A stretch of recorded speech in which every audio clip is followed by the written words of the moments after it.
Naisipan nga naming magluto ng unday-unday. Matagal na kami hindi nakakakain nito. Ito nga yung ginawa naming merienda namin ngayon. Ang tawag namin dito is unday-unday dito sa Pangasinan. Hindi ko na alam kung anong pangalan sa inyo to. Bumili lang kami ng malagkit dun sa bayan ni 60 pesos. Binabad namin ng isang oras at saka pinagiling namin 1 kilo, 25 pesos. Siguro mga kanayon 5 years bago ako makakain ulit nito. Buti na lang mga kanayon, naisipan ni mama ko maggawa ng merienda namin na ito, unday-unday. Matrabaho lang ito pero masarap.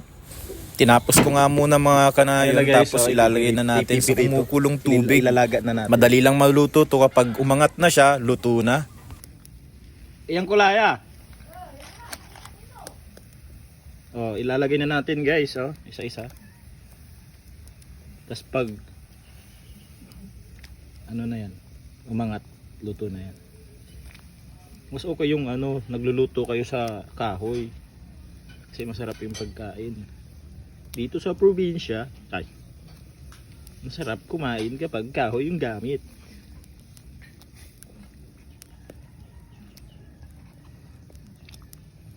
Ito yan. Tapos madumi yung kamay mo eh.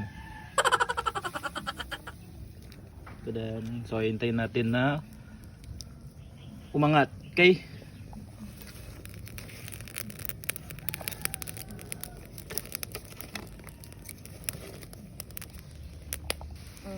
Limitaw na. Pag lumitaw na, pwede na. Okay.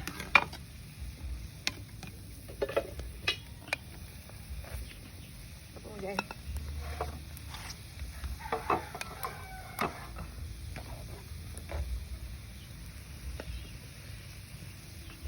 Merienda namin dito sa San Carlos City.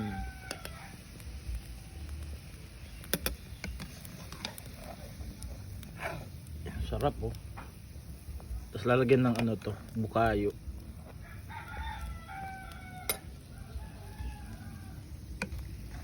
Ang lalaki oh.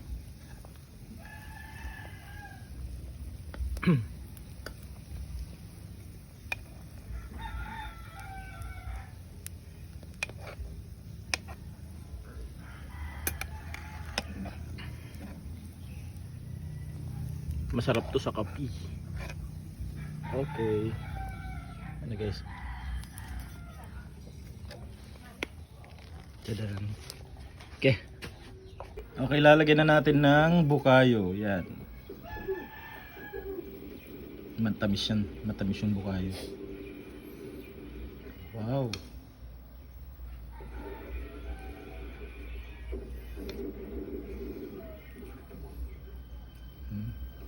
Sarap.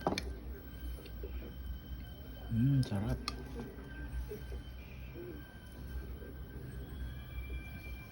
Wow.